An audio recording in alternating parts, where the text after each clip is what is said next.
The silent era was a big, important time frame in the world of cinema. If it wasn't for this period, the modern world of technology that we have right now to make movies wouldn't even exist. The silent era showed a great deal of importance with storytelling, performances, and imagination. As the 1930s came about, technology was becoming more experimental. From the beginning of talkies that started off with the jazz singer in 1927, going into the world of Technicolor Dreams with the Wizard of Oz in the year 1939. Ladies and gentlemen, in Kansas, Dorothy Gale, Judy Garland.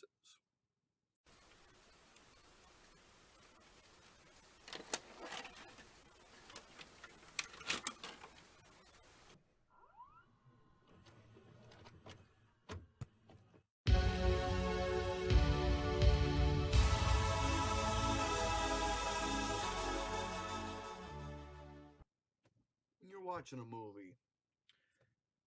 When you start off in the very beginning of a film, you get through your introduction, you meet your main character, you see your set, the plot of the story is starting to come along little by little.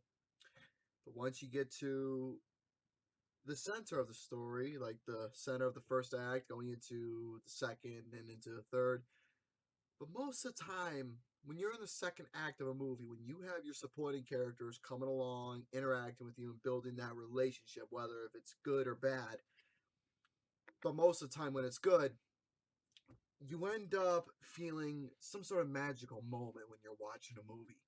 It doesn't matter exactly what genre of the film is.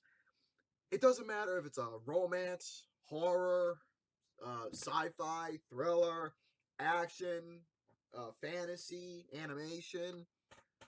It doesn't really specifically matter about what exactly the genre is, but if you're watching a film that is turning into a masterpiece right before your eyes, you just feel that the magical moment where that's where it really hits.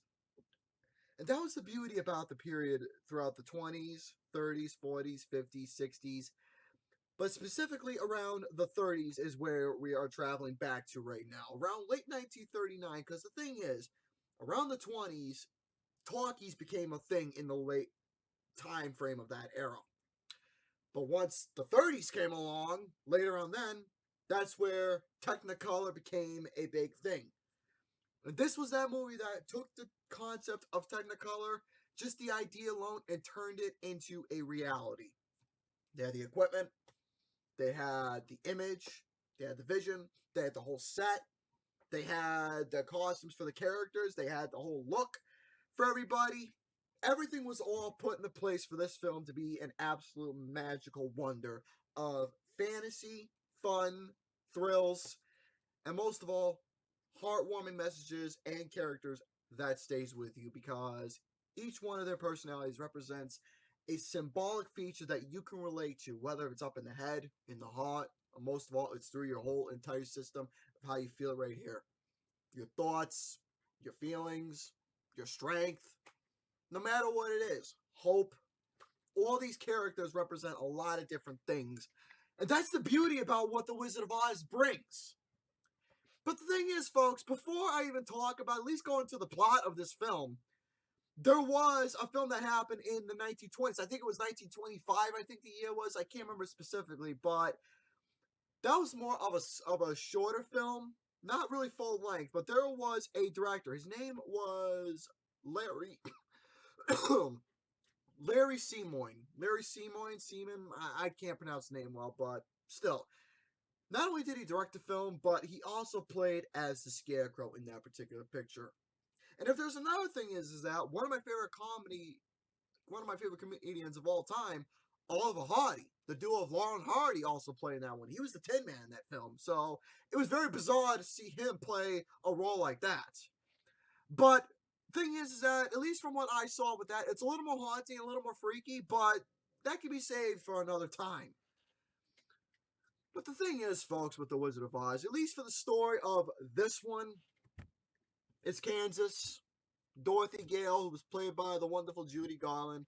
She ended up being swept away in a twister and found herself in the land of Oz. But before the events that occurred, she was having troubles with Miss Scotch because her dog was chasing her cat, or the dog bit her ankle, whatever the case may be. And here comes Miss Scotch, and all of a sudden she threatens to take the dog to, well, I think you get the idea of exactly what Miss Scotch said. But obviously, Toto got away, and from there, they try to go to the professor or the wizard or whatever he was doing, being a sidekick, telling her exactly of what's going on about her home life and so on and so forth. But back to the main deal of this particular film. As Dorothy ended up in the land of Oz, she found herself in Munchkinland, where she ended up dropping a house on the Wicked Witch of the East, and ended up with the ruby slippers that the Good Witch of the North wants her about within the Wicked Witch of the West, who wants those slippers. And if she don't get her slippers, well, it's Dorothy's life. So the Wicked Witch of the North, I know in the book it was the Wicked Witch of the South, but in this one it's the Wicked Witch of the North. So for this particular case is that the Wicked Witch of the North tells Dorothy that you have to take your ass and go all the way to Emerald City following the Yellow Brick Road. Goodbye, Yellow Brick Road. Yeah, a little Elton John for you there, but I digress. So she has to follow the Yellow Brick Road to end up in Emerald City to meet the wizard, who will send her back to Kansas. Along the way, she meets up with three friends. You have the Scarecrow, the Tin Man, and the Cowardly Lion. Now, I'm going to go back to the main setting before these events occurred again. When she talks to the three farmers, right there was a big foreshadow of the characters that they play as. You have the Scarecrow, who wants a brain. You have the Tin Man, who wants a heart.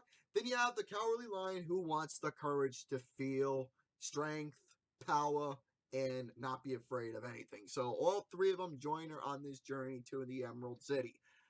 Now, while on their quest, the Wicked Witch of the West does anything in her power to stop Dorothy from reaching Emerald City to catch the ruby slippers she surely possesses. And on the other hand, well, the rest is history. So, folks, that is your plot. It's simple, straight to the point. It's very adventurous. It's a lot of fun. You meet characters that want things that they want to feel like any other human does. And that alone is the greatest wish that you can ask for, is a lot of different things. Even if you say you may not have physically, you have to feel it, no pun intended, within here. You got to think it up here. You got to go through with it. If you want to feel the courage, you got to experience it to have courage. You got to feel it in here to have the heart. And you got to think it up here in the head to have a brain.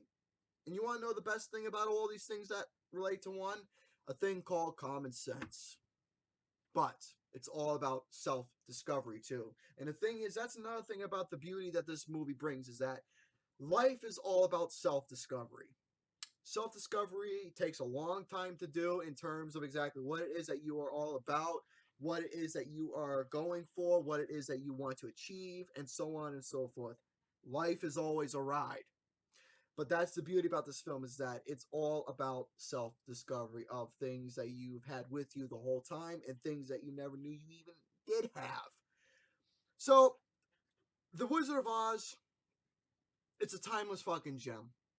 It obviously got gradually appreciated as the years went on. It's a movie that features breathtaking visuals, obviously the main villain, characters that represent your personality traits, and like I mentioned, the first type of picture that went to the whole world of color. Now, let me talk about the performance that really sealed the deal. Obviously, it was none other than Judy Garland. What a fucking talent she absolutely is. She has the voice since she was a young age, before she even did this film. Now, before The Wizard of Oz, I must give you a little lesson of some of the works that she did do. She had some little roles, whether they were supporting or leading.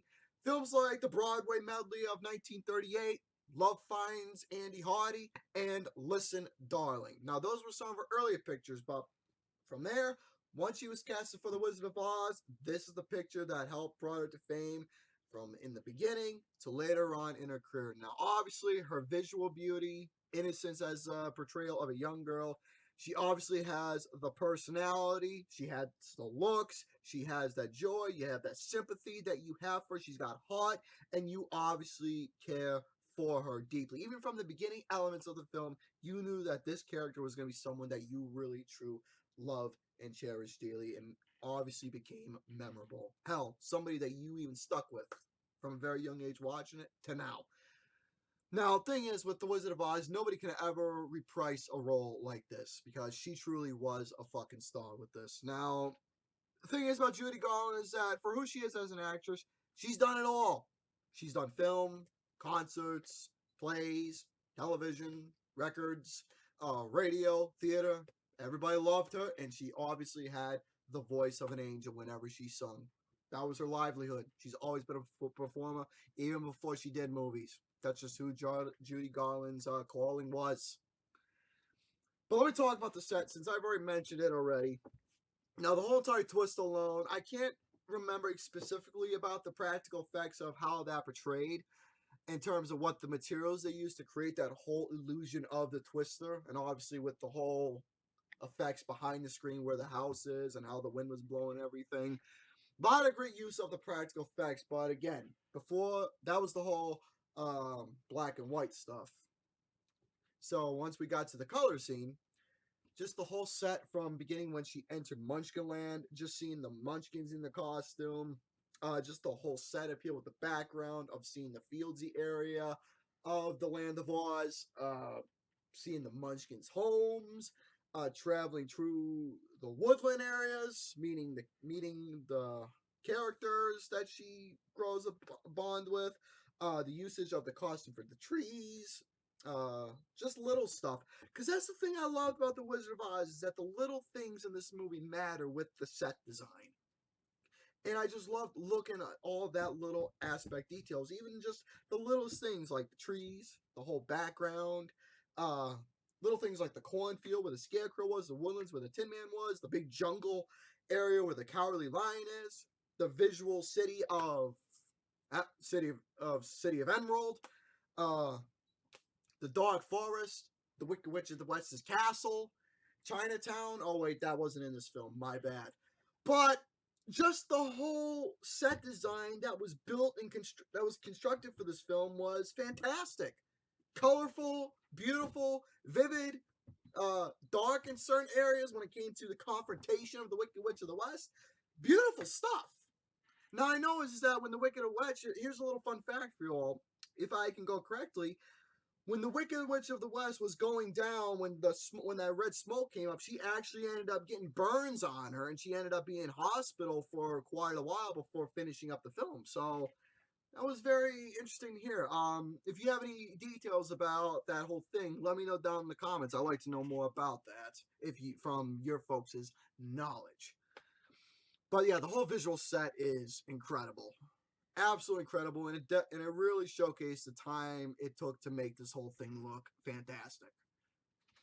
Now, I already talked about the symbolism already of how it represents the personality and relation a human can feel, how it all relates to common sense, self-discovery, the heart of having emotion, the courage to face fear, and the brain to have a proper thought process. And all these things that you look at of discovering exactly who you are as a person, it's one hell of a journey. And this is one of those films to where even from the first going, or if you watch it over and over again because of how much of a timeless gem this particular film is, you just want to go back and listen to and relate to everything, especially when you're down and about. So the symbolism for the film is always there, and it's fucking great. The Wizard of Oz is truly a timeless classic that definitely deserved all the praise and love it got through the years.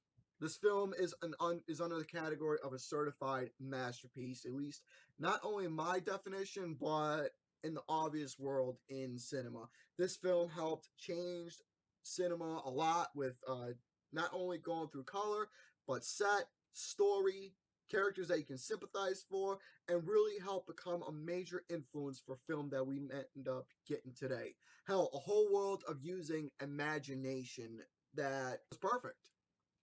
So, with that being said, it's an amazing, wonderful, emotion, adventure, sympathy, relation, understanding, humor. Great musical scores that we have that end up being just timeless things that you want to listen to. Judy Garland's performance of her singing "Somewhere Over the Rainbow." Oh my god, absolutely perfect. Scarecrow singing about his brain, Tin Man about his heart, Cowardly Lion about his courage. We're off to see the Wizard, the Wonderful Wizard of Oz. Song about Emerald City. Just scores that just became cherished over the years. So, Wizard of Oz obviously is a 6 out of 5. Certified masterpiece.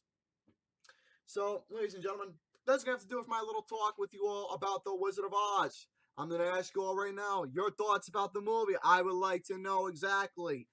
And with that being said, ciao for now.